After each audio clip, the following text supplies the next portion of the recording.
লাল শাক বেশি থেকে বেশি খাবেন। লাল শাক বেশি থেকে বেশি এই জন্য খাবেন, আপনার হজম শক্তি খুব বৃদ্ধি করবে এই লাল শাক।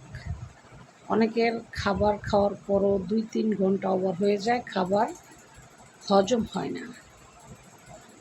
আপনার খাবার হজম হওয়ার জন্য আপনার শাক, বিশেষ করে খাবারের মেনুতে কন্টিনিউ একটা শাক রাখবেন, বিশেষ করে লাল শাক।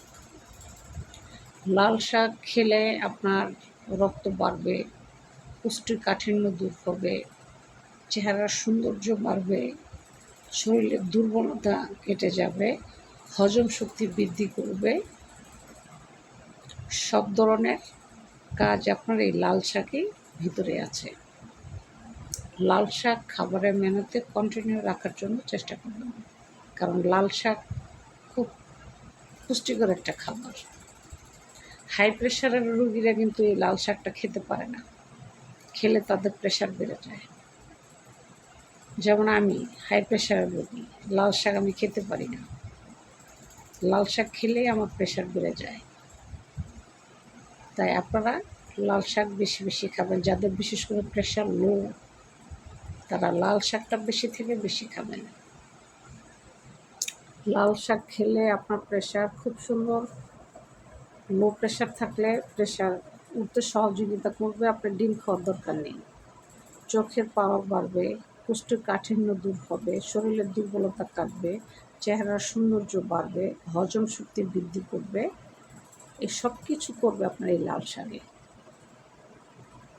তাই আমরা শাকসবজি বেশি থেকে বেশি খাবো।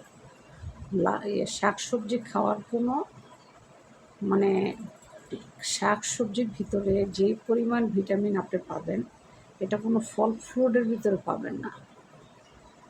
এটা শুধু আপনি এই শাকসবজির ভিতরেই পাবেন। তাই শাকসবজি বেশি থেকে বেশি খাওয়ার জন্য চেষ্টা করবেন। আর লাল শাক আমরা তো খাবো এই জন্য, কারণ যাদের প্রেশার লো, যাদের গায়ে একদমই রক্ত নেই, চোখে কম দেখে, হজম শক্তি যাদের কম, যে প্রতিদিন গ্যাসের ওষুধ খায়, প্রচুর গ্যাস হয়, তাদের জন্য লাল শাকের কোনো জুড়ি নেই। অবশ্যই লাল শাক আপনার মেনুতে কন্টিনিউ রাখার জন্য চেষ্টা করবেন। লাল শাক খেলে প্রচণ্ড দেহের উপকার হয়। তাই আমরা সবসময় খাবারের মেনুতে লাল শাক রাখার জন্য চেষ্টা করব। লাল শাক খেলে আপনার চেহারার উজ্জ্বলতা বাড়বে, চুল পড়া বন্ধ হয়ে যাবে, চোখের জ্যোতি বাড়বে, রক্তশূন্যতা দূর হবে। তাই লাল শাক আমরা প্রতিদিন খাবারের মেনুতে রাখবো।